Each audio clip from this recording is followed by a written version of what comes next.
오늘 유오늘 전도사님이 15분 설교하는 바람에 조금 줄였습니다. 우리 옆에 계시면 인사하겠습니다. 사랑합니다. 축복합니다. 인사하겠습니다. 사랑합니다. 축복합니다. 다른 교회에서 있었던 일이에요. 안수 집사 장입식을 마치고 난 다음에 집사님이 너무나 감사해서 구역 식구들을 자기 집으로 초청했어요. 그래서 식사를 하게 됐습니다. 모두 기쁜 마음으로 식탁에 둘러앉았어요. 이제 기도할 시간이 됐어요. 아내 집사님은 6살 낸 딸에게 예슬아 기도 좀 해줘 이렇게 말합니다. 오늘 너무 즐거운 자리잖아. 우리 예쁜 딸 예슬이가 좀 기도해 주면 좋겠어. 그러자 6살 된 딸이 이렇게 말합니다. 엄마, 나 뭐라고 기도할지 모르겠어. 모른단 말이야. 엄마는 다정하게 이렇게 말합니다. 너 엄마가 기도하는 거 들었잖아. 그대로 하면 되는 거야. 착한 딸 쑥스러워하지 마. 엄마처럼 어서 기도해봐. 결국 6살 된 딸은 손을 모으고 고개를 푹 숙이더니 이렇게 기도합니다. 오 주여, 어쩌자고 이 더운 날, 무더운 날에 구역 식구들을 불러다 식사를 대접하게 하였나이까. 손 하나 까딱 안 하는 저 왼수가 안수집사 되어서 오늘 큰 사고 쳤지만 사랑으로 인내하게 하옵소서. 예수 그리스도의 이름으로 기도드리옵나이다. 아멘. 이렇게 기도했답니다. 어제 임지 가신 우리 집사님이 혹시나 집에서 식사 대접한다고 하면 절대 가져가시면 안 됩니다. 아내 집사님이나 어머니 집사님이 이렇게 기도할 수 있기 때문입니다. 물론 따님 예슬이는 22살이니까 그런 일은 없을 것입니다. 지난주에 우리가 배우 한 분이 연예계 30년 생활을 은퇴하는 것을 우리가 뉴스로 다 아셨을 것입니다. 이분은 공연에 대한 도덕적인 잣대가 매우 엄격하기 때문에 이제 연예계 생활을 은퇴하게 됐습니다. 그러나 누구나 한 번쯤은 실수하게 되고 누구나 한 번쯤 어긋난 길을 갈 수 있습니다. 그리고 그런 어긋난 길을 가셨던 분들도 돌이켜서 새로운 마음으로 열심히 살아가려고 하는데 색안경을 끼고 공격하는 것은 또 부적절합니다. 물론 우리는 완전한 죄인이 아니라서 성향, 성질, 스타일, 습관, 버릇을 한꺼번에 다 고칠 수는 없습니다. 사람 변하는 거 어려운 거 저도 인정합니다. 그러나 예수님은 음행 중에 잡혀온 여자에 대해서 요한복음 8장 7절에 이렇게 말씀합니다. 너희 중에 죄 없는 자가 먼저 돌로 치라. 이렇게 말씀하셨어요. 그러자 단 한 명도 돌로 치지 못했어요. 율법 준수의 달인이자 1등인 서기관들이나 또한 바리새인들조차 돌을 칠 수 없었습니다. 돌로 칠 수 있는 유일한 분은 예수님이셨어요. 그런데 그 예수님은 이렇게 말씀합니다. 요한복음 8장 11장 11절 하반절에 예수님께서 말씀하시죠. 한번 띄워주십시오. 우리 한번 읽어볼까요? 8장 11절 하반절 한번 읽겠습니다. 나도 너를 정죄하지 아니하노니 가서 다시는 죄를 범하지 말라 하시니라. 돌로 칠 수 있는 유일하신 분도 너를 정죄하지 않는다는 거예요. 그냥 가서 다시는 죄를 범하지 말라 이렇게 말씀합니다. 오늘 바울도 예수님과 동일한 모습을 보여주고 있어요. 바울도 빌레몬에게 동일한 요청을 하고 있어요. 과거에는 사고뭉치, 골칫덩어리, 유익한 자라는 이름값을 못했던 이 오네시모를 아무짝에도 쓸모없는 오네시모를 선처해달라고 간청하고 부탁하고 있습니다. 여러분들도 사회생활 하다 보면 신원보증이나 추천서를 써달라는 분들을 가끔씩 만날 거예요. 그리고 취업이나 다양한 부탁을 요청받는 분들이 이 자리에 있을 것입니다. 그런데 신원보증이나 추천서 써주는 거 참 어렵습니다. 왜냐하면 내가 추천하거나 부탁하면 그 상대방은 그 사람을 보는 것이 아니라 누구를 보는 거예요? 추천하고 부탁하는 사람 얼굴을 보고 채용하는 거잖아요. 그러니까 그 사람이 행여나 일을 잘못하면 누구 얼굴에 먹칠하는 겁니까? 추천해주는 사람이 욕먹는 거잖아요, 여러분들. 그래서 추천해주고 난 다음에 그 사람 때문에 인간관계가 깨지는 경우도 많이 봤어요. 마찬가지로 바울은 지금 새로운 사람을 추천하는 것도 아니고 빌레몬에게 큰 잘못을 하고 재산상 손실을 끼치고 빌레몬의 노예인 오네시모를 잘 봐달라고 지금 추천하고 있습니다. 놀라운 일이 벌어졌죠. 자, 그러면 우리 옆에 계신 분 오늘 한번 보십시오. 여기서 전후 좌우에 앞에 계신 분들 얼굴 한번 보십시오. 위아래로 훑어보십시오. 그리고 말하지 마세요. 속으로 한번 생각하세요. 얼굴을 보면서 이 성도 추천 가능한 성도인가? 괜히 추천했다가 낭패를 볼 성도인가? 아니면 이 성도 추천하면 정말 좋은 사람 추천했다고 고맙다고 인사받을 성도인가? 여러분들은 추천 가능한 성도들이 되시기를 축원합니다. 세상 사람들 같으면 할 수 없는 일을 지금 바울이 하고 있어요. 정말 아무리 사도의 권위가 아니라고 개인적인 차원에서 오네시모 많이 변했으니까 너 좀 잘 봐달라고 선처할 수는 있어요. 그러나 세상 사람들이 봤을 때는 이건 갑질입니다. 갑질. 그러면 정말 사도의 갑질일까요? 여러분들은 어떻게 생각하실까요? 바로 이 부분을 짚고 넘어가야 우리도 실수하신 분들을 용서할 수 있다는 것입니다. 많은 분이 예수님이 십자가에서 모든 사람을 용서해 주셨으니까 우리도 무조건적인 사랑을 베풀어야 된다 이렇게 말을 합니다. 물론 틀린 말은 아니에요. 그러나 빌레몬서나 성경을 보면 무조건적인 사랑이 아니라 사랑은 조건적이라는 것입니다.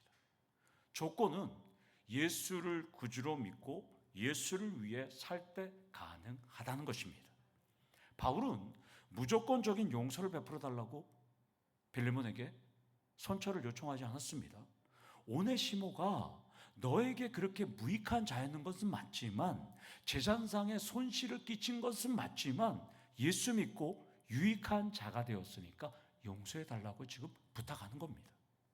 바울은 용서해 주면 예수 잘 믿고 선교 사역을 잘 도와줄 것이라는 막연한 기대감이 아니라 오네시모가 새로운 사람이 되었으니까 선처를 부탁하고 있다는 것입니다. 여기서 첫 번째 포인트로 예수 믿고 새로운 사람이 되었다면 잘못은 용서해 주셔야 한다는 것입니다. 분명한 조건은 예수를 구주로 믿고 새로운 사람이 되었을 때가 되어야 된다는 것입니다. 물론 여러분들 그런 말 할 수 있죠. 저한테 목사님 예수 믿고 새로운 사람이 된 건 같은데 성깔, 승질, 고집, 억셈이 보여요. 이렇게 질문하시면 제가 물론 당연하다고 말할 것입니다. 그러나 그것은 감내하고 우리가 기도할 부분이에요. 만약 오늘 여러분 한번 생각해 보세요. 오네시모가 지금 바울이 불러주는 이 글을 기록한다면 자신을 용서해달라는 사도 바울의 진정성을 글을 적는 자기도 읽고 있는 거예요. 참회의 눈물을 흘렸을 가능성도 매우 높습니다. 왜냐하면 참회의 눈물을 흘리면서 기록했다는 근거는 15절에 나옵니다. 아마 그가 잠시 떠나게 된 것. 이 떠나게 된 이 단어를 우리가 유추 해석하면 떠나게 된 이 에코리스테라는 단어는 분리하다, 떼어놓다라는 수동태입니다. 그러니까 하나님께서 이것을 학자들은 신적 수동태로 봅니다. 에코리스테를. 신적 수동태는 이거예요. 하나님이 빌레몬과 오네시모를 하나님께서 일부러 떼어놓았다는 거예요.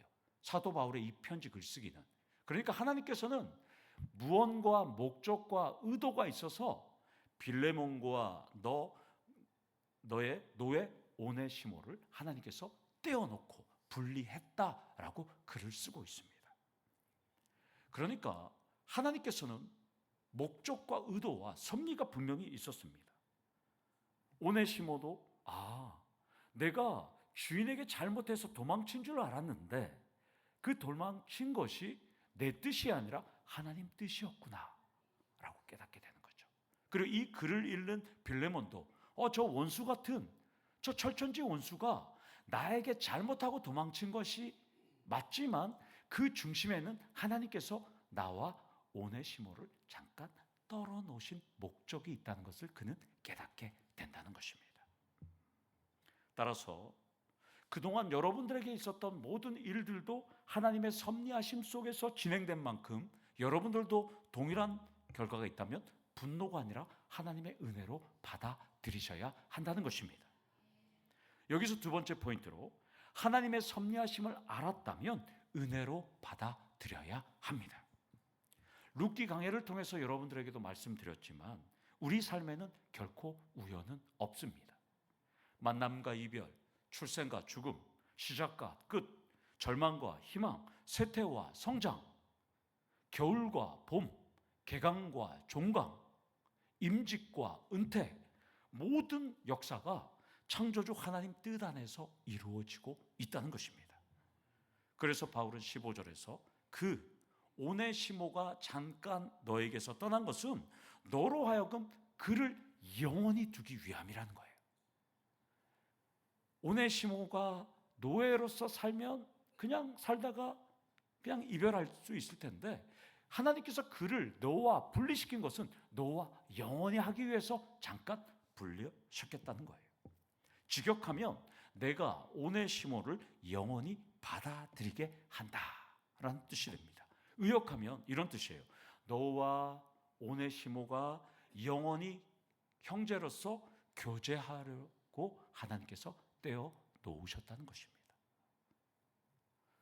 바울은 오네시모가 도망갔던 것은 하나님께서 영원히 빌레몬과 형제가 되려는 밑그림을 그려셨다라고 지금 영적인 해석을 하고 있습니다.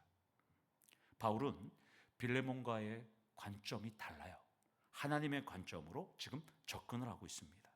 그렇다면 여러분들도 여러분 삶도 영적인 관점으로 접근하셔야 한다는 것입니다. 지금 내게 일어나는 모든 상황과 환경, 하나님이 나에게 원하는 게 무엇인지 여러분들 한번 생각해 보셔야 한다는 것입니다. 하나님의 계획을 깨달으셔야 한다는 것입니다. 그런데 이 부분에서 우리가 하나님의 계획을 몰라서 좌절하고 넘어지는 것이지, 우리가 하나님의 섭리를 깨닫게 된다면 왜 내가 하는 일들마다 왜 안 되지? 왜 하나님이 계신 거야? 라고 생각했을 때 오늘 유원을 집사님처럼 내가 포항에 왔는데 내가 너무 힘든데 정말 하나님이 계신가? 라고 생각했는데 지금 와서 생각해 보니까 남편 때문에 포항에 온 것이 아니라 누구 때문에 왔다고요? 나 때문에 온 것을 깨달았다는 것입니다. 하나님의 섭리하심에 대한 구절을 몇 개, 우리 4개를 한번 살펴보겠습니다. 우리 한번 하나님의 섭리하신 구절들을 한번 잔잔히 한번 읽도록 하겠습니다. 창세기 50장 2절 20절 말씀을 한번 읽도록 하겠습니다. 시작.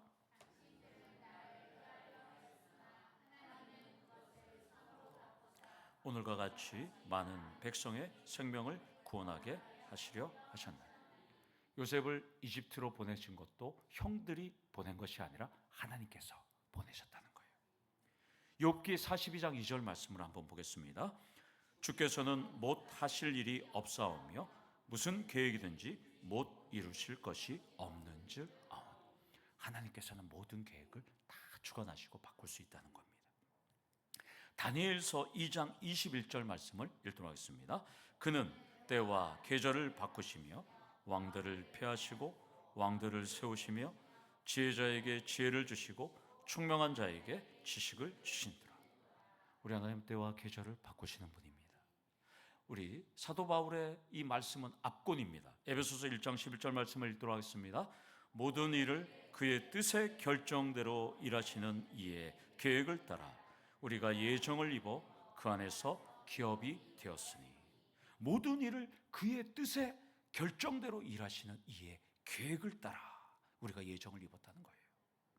요셉과 욥과 다니엘과 바울은 하나님의 섭리하심을 모두 인정하셨다는 것입니다. 어릴 때 내가 착한 거, 그 착한 거 지금도 착하잖아요. 다 하나님께서 그 착함을 이끌어 주신 것이죠. 여기서 세 번째 포인트로 하나님의 큰 그림을 영적으로 바라보셔야 한다는 것입니다. 빌레몬과 오네시모를 영원한 형제로 만들기 위해서 하나님은 잠시 분리시키셨다는 것입니다. 여러분의 건강과 가정, 가족, 일터, 사업장, 인간관계, 수많은 변수들은 우리에게 끊임없이 일어납니다. 그러나 하나님께서 그 변수들을 통해서 이루고자 하는 일들을 여러분들이 알도록 영안의 눈이 열려야 한다는 것입니다. 아무것도 알 수 없고 아무것도 볼 수 없고 아무것도 들을 수 없고 세상에서 우리가 반항하면서 살 수 있어요. 그러나 우리가 하나님 곁으로 가면서 하나님께서 우리의 영안의 눈을 열리면 하나님의 뜻과 계획과 섭리하심이 우리는 보이게 된다는 것입니다. 영안의 눈은 내 눈의 관점에서 보면 안 됩니다. 하나님의 눈의 관점에서 바라보셔야 한다는 것입니다. 섭리의 관점에서 바라보면 그것이 제대로 보이기 시작합니다. 오늘부터 훈련해 보시길 원합니다. 16절을 보면 바울은 빌레몬에게 오네시모는 종이 아니라 사랑받는 형제로 둘 자라 이렇게 말하고 있습니다. 과거와 같이 박대하지 말고 환영해 달라고 요청하고 있습니다. 그러니까 바울은 빌레몬에게 오네시모는 견원지간이 아니야, 고양이과 개 사이가 아니야, 육신과 주 안에서 상간된 너에게 사랑받는 형제니까 오네시모를 간곡하게 받아달라고 부탁하고 있습니다. 만약 여러분이 빌레몬이었다면 용서할 수 있을까요? 용서하셔야 한다는 것입니다. 왜냐하면 우리는 그리스도 예수 안에서 한 형제 자매가 되었기 때문입니다. 여기서 마지막 네 번째 포인트로 우리는 사랑받는 형제임을 늘 기억하셔야 한다는 것입니다. 내가 필요할 때만 형제, 내가 아쉬울 때만 형제가 아니라 늘 형제 자매가 되셔야 한다는 것이죠. 자, 전후 좌우에 계신 분 얼굴 한번 쳐다보고 손을 한번 잡아주시기 바랍니다. 이렇게 말하시기 원합니다. 이복의 형제, 한 번 더 인사하겠습니다. 잘 봐주게 형제. 형제끼리 악수 한번 나누시기를 원합니다. 예, 악수 한 번씩 나누세요. 예, 예. 박수 한번 치겠습니다. 예, 예, 감사합니다. 숨가쁘게 달려왔어요. 예, 유원을 전도사님의 15분 설교 때문에 숨가쁘게 달려왔어요. 오늘.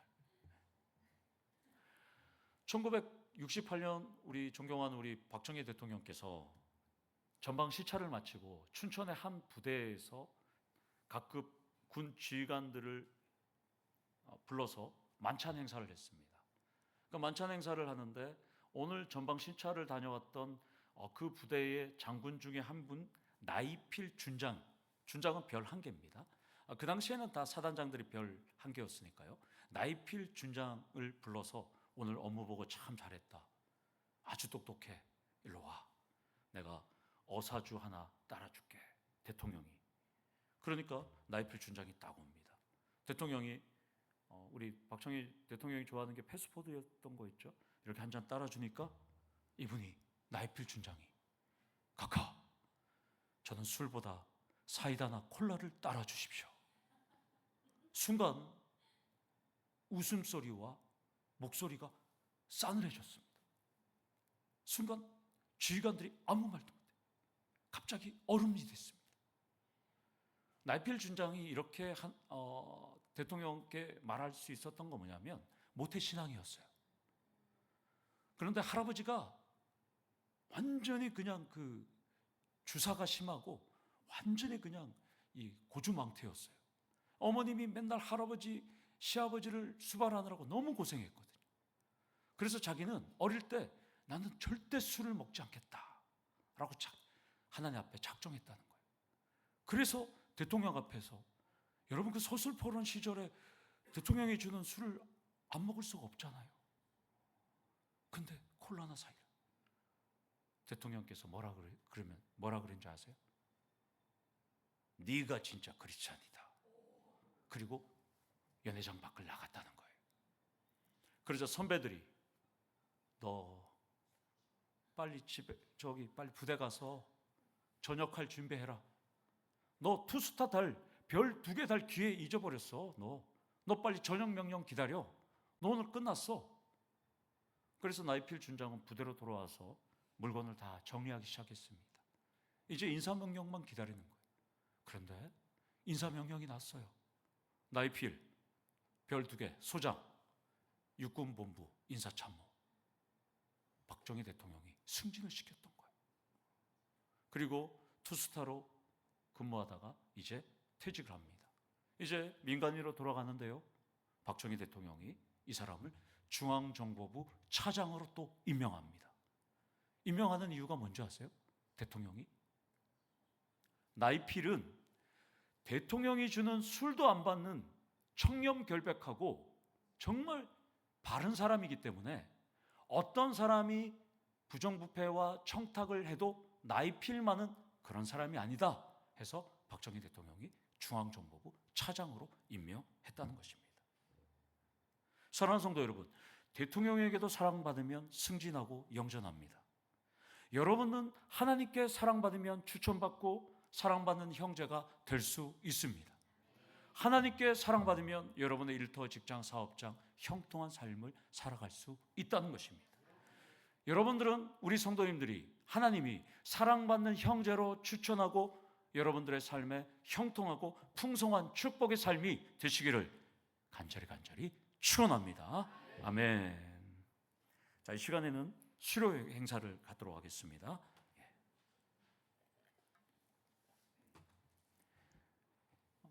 우리 전폭 훈련생들과 제자 훈련생들은 앞에 나오시길 바랍니다.